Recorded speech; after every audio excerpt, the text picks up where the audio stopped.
All right, guys.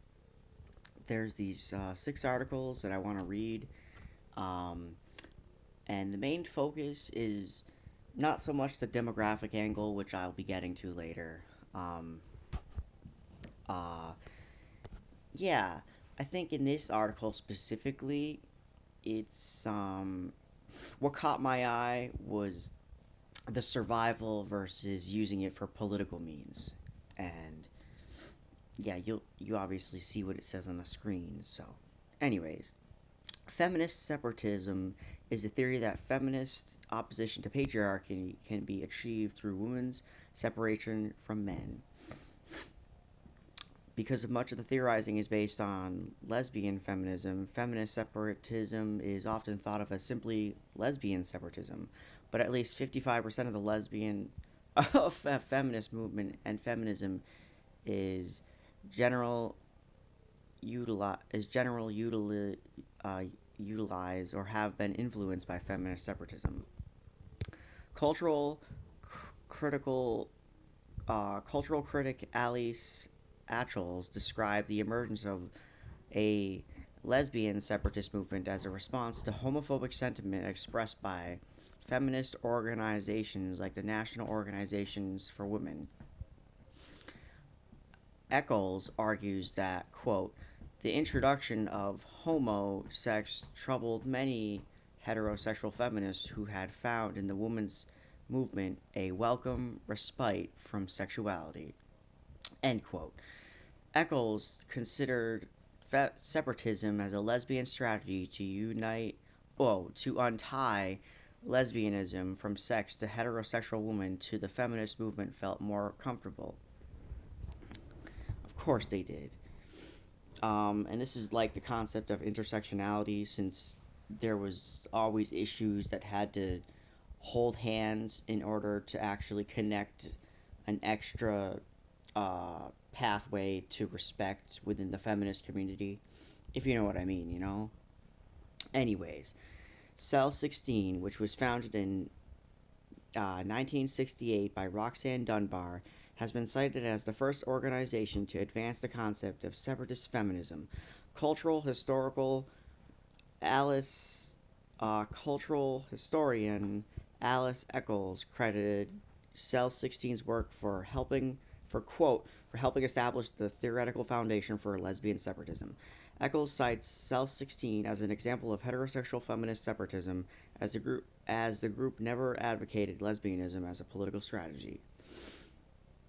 Oh, in No More Fun and Games, the organization's radical feminist periodical members Roxanne Dunbar and Lisa Heghorn advised women to separate from men who are not consciously working for female liberation. Instead, they advised periods of celibacy rather than lesbian relationships, which they considered to be nothing more than a personal solution. Alright. This is a little weirder than I thought it would be, honestly. Um, Meaning and purpose. Proponents of feminist separatism had varied opinions on the meaning of feminist lesbian separatism. Major debates include the degree to which women should separate from men, whether it is strict ideological or a strategy, and how it works to benefit women. Now, this is what I agree with, honestly. I don't think it should be used as a weapon. Because the weapon should be used for self-defense, not for what's it called when you do it beforehand before it happens. Honestly, it really depends, and this is I guess at the end of the day, demographers would say this is causing a lack of children, which apparently multinationally we are feeling that despite the species population rising all the time. Anyways, what's missing, I assume, for why women would just do this is, you know, self defense, and there's this history that they're always being taught, which is good. You can't just hide history, but obviously there's like a general lack of love. You know, screw the population growth. Obviously, I would have to say, without love, like the species really isn't going anywhere, but I might have to walk that back a little bit. All right. General Feminist Separatism. In a tract on socialist feminism published in 1972, the Hyde Park chapter of the Chicago Women's Liberation Union differentiated between separatism as an ideological position and as a tactical position. In the same document, they further distinguished between separatism as a personal practice and a political position. Oh, that's what I was trying to get at. In lesbian feminist Marilyn Frye's 1978 essay Notes on Separatism and Power, she posits female separatism as a strategy practiced by a woman at some point and present in many feminist projects. One might cite women's refuge, electoral quotas, or women's studies programs. She argues that it is only women that is only when women practice it self-consciously as separation from men that it is treated with a controversy, or as she suggests, hysteria. Male separatism, on the other hand, one might cite gentlemen's clubs, labor unions, sports teams, the military, and more arguably, decision making positions in general, as seen as quite a normal, even expedient phenomenon. Some feminist separatists believe that men cannot make positive contributions to the feminist movement and that even well intentioned men replicate the dynamics of patriarchy. Wow. There's a lot to unpack there. Um, I kind of agree that it's potentially true that there's a little hypocrisy here. you know, um, Clearly women want to do this thing and separate, and men have always had their like man caves and whatnot, separating from women, and that creates the us versus them mentality. The very first basic non-genocidal one, if you ask me. At least in the West, there's this very strict mentality of like there has to be a lesser for you to feel stronger, in terms of misogyny. Anyways, that's not how men female relationships always work. It's not always power dynamics. I don't even like there's people who talk about like the male gaze, and that's like I don't know how I feel about that. I mean, we are animals and things hook up and things are threatening and so it's possible that it's just the way it is, and women want to separate.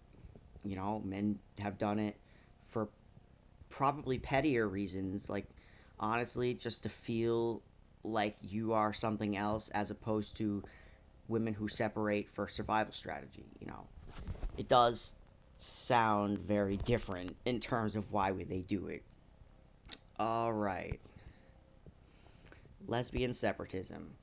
Charlotte Bunch, an early member of Fury's collective, viewed separatism as a strategy, a first step period, or temporary withdrawal from mainstream activism to accomplish specific goals or enhance personal growth.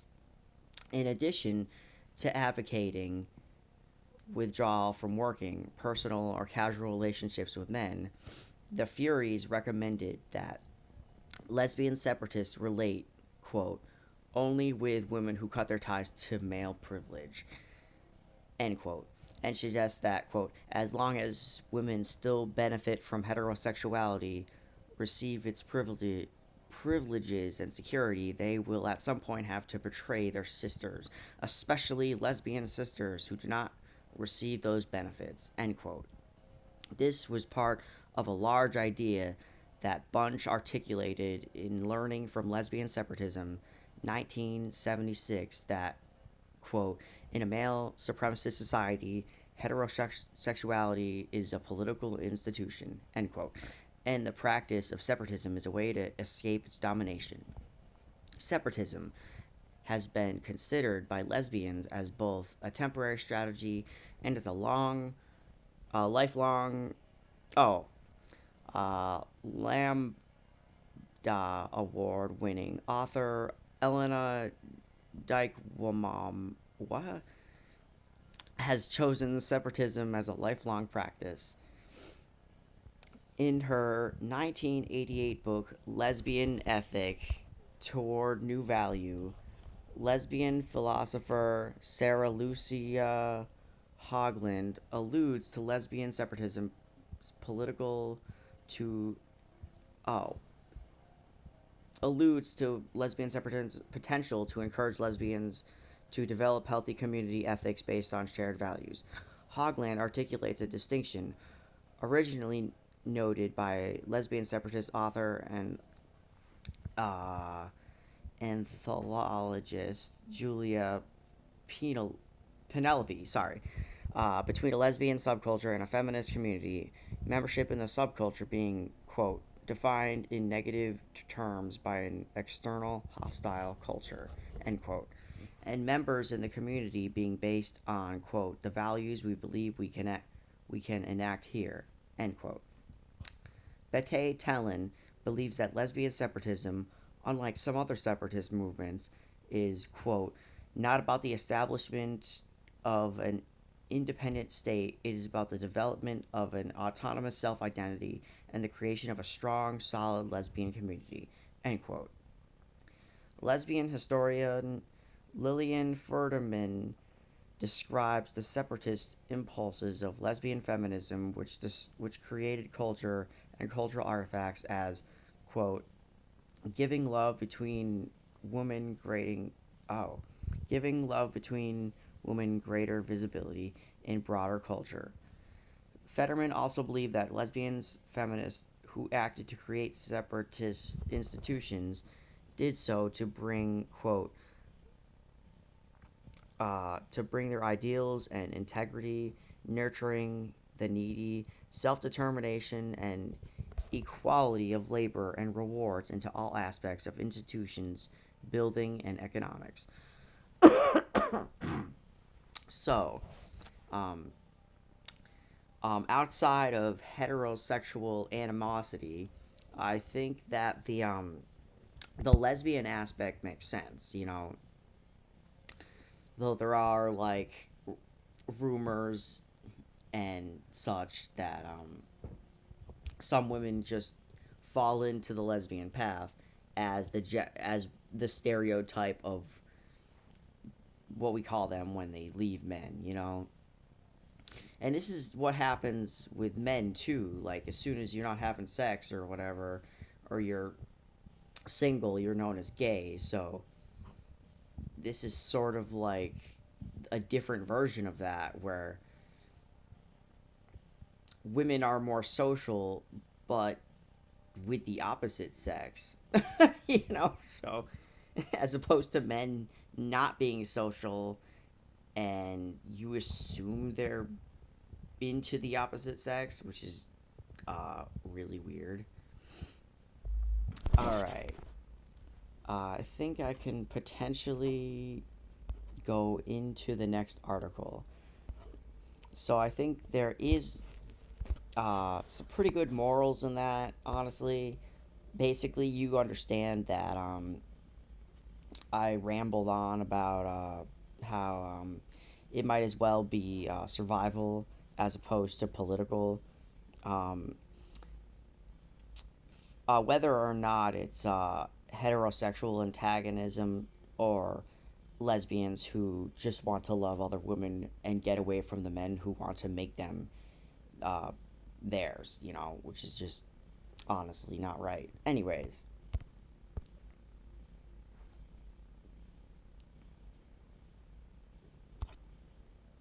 um, so yeah, this is a thing which I think is pretty messed up. I think this was a early 2010s type of thing. Anyways, why it's not okay to say kill all men. Oh yeah, early 2010s, I believe this was during the Gamergate era. Um, but this definitely predates that. In 1967, American radical feminists Valerie Jean Salinans self published a book called Scum Manifesto. It argued for eliminating the male sex, and SCUM is said to be an acronym for, quote, Society for Cutting Up Men. Oof. Some people thought Scum Manifesto was satire. They were wrong. In 1968, Salinas attempted to murder pop artist Andy Warhol by shooting him. Jesus, I'm sorry for laughing. That caught me off guard, honestly. She also shot art critic Mario Amaya and attempted to shoot Warhol's manager, Fred Hughes. Some people think this attitude has gone away. They are wrong. Kill all men, men are trash, male privilege, in quotes. Mansplaining, toxic masculinity, patriarchy, oppressions, not oppressed, oppressors, not oppressed. Uh, Boys and men can't turn a corner these days without hearing some phrase generalizing males as privileged, abusive, or scum. Now, we don't really hear mansplaining actually as much anymore. Thank God. Feminists back in like 20 fucking 15 doing their, oh my god, feminist slam poetry. That was honestly annoying, but um yeah.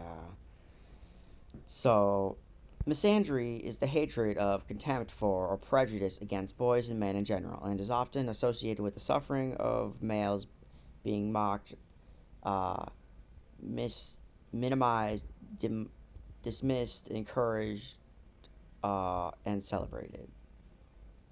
Uh, oh, right. In the thing saying boys and men can't turn a corner these days. If you go on Twitter, like all I've seen is just mostly women complaining about men. Like it's pretty annoying, but you know, I honestly can't see it as a total complete issue just in terms of the survival strategy that it could be. As you know, it might not be completely political. um Anyways, I mean, it's obviously political because we're human, but whatever. Whilst there are arguably, whilst there are arguably uh, various examples of misandry influencing behavior and decisions taking place on local and national levels, as well as on micro and macro levels, nowhere is misandry more noticeably prevalent on social media. As of 18th November 2021, typing "kill all men" into the Twitter search bar produced 887 profiles, whilst typing "kill all women" into the search bar produced 16 profiles.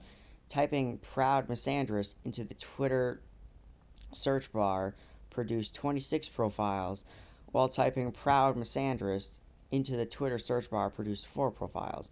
Perhaps this shows how those with misandrists are uh, more likely to publicly promote them than those with misandrist views. I kind of think that it's just the way the inverse and looking into the culture is. Um, you know, People are more outspoken about the culture that they're looking into, whereas the people already in the building aren't going to see themselves and promote the misogyny as pronounced as the victims, who generally are the subjects of, you know, misogyny and whatnot. I do think it's a little different. I do see what it's trying to say, though. Um, While it's relatively easy to find posts highlighting the killing all men, the termination of male babies, the declaration of being a misandrist, and the desire to see the men going to die to war. Ooh, even though women can go too, like, what the heck? It is perhaps even more concerning that this mindset has been displayed by a number of professionals who may be involved in influencing and supporting the vulnerable boys. Quote, I'm pregnant, wondering if it's a girl or an abortion. Ooh, paraphrased post by multiple people on Twitter, names withdrawn. Um, Kate Leth, a writer for the animated series High Guardian Spice, and Patsy Walker, aka Hellcat, refused to apologize after posting very misandrous comments on social media that included "kill all men" and "men are trash." In 2017, deputy editor of HuffPost Personnel, Emily McCombs, posted the tweet below, commenting on the killing of all men. Someone claiming to be a schoolgirl, uh, someone claiming to be a schoolgirl's hockey coach said they taught girls the logic of the kill all men idea. Okay, so this wondering it's of a girl, if it's a girl or you get an abortion. I'm pretty much against that, and I don't think most women are thinking like that. Um, well, if they are, it's hard to say that they're all acting on this eugenic principle. I do think that there's mistakes just in general of oops, I had a kid, because sometimes mistakes happen, or there's rape and incest, which also shouldn't happen. And those are the only three situations that you should probably be uh, getting an abortion over. Um, yeah. Otherwise, it's just like infanticide, but in another direction. Like female infanticide. That happens all the time, and it's not really a good eye for an eye principle to have. Going down that path of just they did it too. Anyways, I understand the sentiment, but it's not even close to right. Uh, New Year's resolutions: cultivate female memberships. 2. Band together to kill all men. Emily Combs, Huffington Post, deputy editor. I have been contacted by a number of men enrolled on gender studies courses at various universities across the country, telling me how they often hear misandrous comments from fellow students. Some of these men tell me how they feel uncomfortable at the idea of challenging such misandry, despite such courses regularly preaching that misandry is unacceptable. Supporting this view of gender studies courses, there are examples on Twitter from someone with a PhD in gender studies, including the hashtag #KillAllMen, suggesting that men deserve less and that men are useless. Okay, then. Perhaps it's worth wondering how prevalent such attitudes are on gender studies, and how such attitudes may influence practice and behavior that could subsequently adversely affect the boys and men. Universities are not the only educational establishments that display misandrous attitudes. Parents of boys attending Brewer College in Victoria, Australia, were outraged after their sons were forced to apologize to girl students for the behaviors of their gender. In a whole school assembly, let's be honest, it's hard to imagine schools forcing girls to apologize to boys for the behavior of their gender, while boys at your college being forced to apologize to girls in this way receive media attention. I am sure it is more than reasonable to say that girls being forced to apologize to girls for the behavior of their gender would have received significantly more media attention. Yeah, definitely. Jeez. Um, yeah, just skipping through this. Uh, wow. At the severe end, there are examples of misandry being associated with severe harm against men. For example, in 2018, one of one of Britain's youngest killers, Jolene Doherty, murdered fellow teenager Connor Coper only hours after meeting him. Ooh, damn. That's jeez. A 2019 article highlights how prison sources claim she has been bragging about the brutal killing. telling them she hates men and that her hatred of men was the reason for the murder. I imagine they didn't take her seriously because of infantilization or something, so they just kind of let it happen, thinking it wasn't serious. So, yeah, that's a thing. Um, While some may say misandry is not real, they are wrong, and the information provided in this short blog proves it. Some may say misandry only hurts feelings, implying that the feelings of the boys and men apparently do not matter. In an era where we are constantly telling boys and men to open up more, how can we reasonably expect them to do this when they are simultaneously getting the message loud and clear that their feelings don't matter? It's time to recognize that misandry is real and is as sick as any other prejudice. It's time to call out those who show contempt for men, just as we would call out anyone for showing contempt for someone of any other characteristic projected by the Equality Act 2010. Uh, yeah, that's true. I do think this is a strange bottleneck we're kind of forcing ourselves through. Um, yeah, I'll get to what I mean by that later. Alright. So, yeah, that article talked about killing all babies or whatever, male babies. So, hopefully this article loads.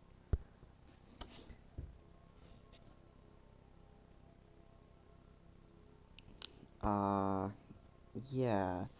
So I'm not too shocked talk that to you all about a serious injustice in this world, and that is the sexism that comes from men and is forced onto women. Women are raped and murdered, and for this, we need to kill all men. already a great start, right? Oh, it ended. Oh no, it didn't. Why would it do that? So already pretty cringe. Um, I am sick of being a baby factory that produces more men that will just, in the future, subjugate me. So the only answer to that is to kill male babies and just kill. okay, personally, after I read the birth dearth and it was saying that like women basically should be producing children because if you don't, it's like the tragedy of the commons and you're destroying the environment type of logic. That was really messed up, honestly. Like treating them like they're overfishing if they don't produce babies. And I did not even think of, oh yes, kill the male babies. Like that's that's a weird conclusion to come from. Like I didn't even think of kill male babies when thinking of the economy wants babies. Like I guess it's just a dark conclusion, I guess. It's ladies tapped obviously. Kill any Sorry about that. Hey. man that you see, like in the streets, like any swing chick, just kill him, because Uh um, we want the species to go on, but we want it only to go on with women in it. so I don't really know what this lady's going on about. Like, we do want the species to go on, but I think that's. I don't think people are thinking of killing uh, half of the species off to do that. Damn. Like, I don't even know what to say about how messed up this sounds, you know? So that's what we have to do. That's the only way to keep the human race going is with just women. Get it? All you had to do was open up the video and actually watch what I'm talking about to tell that I don't actually advocate for killing men. But those men that are commenting on my video are complete retards, and honestly, we could do without you on this planet. So, hashtag. Did she just like contradict herself by saying that I didn't say this, but we could live without you? So what the hell? Um, so it's like I don't want you dead, but we'd be better off if you're dead.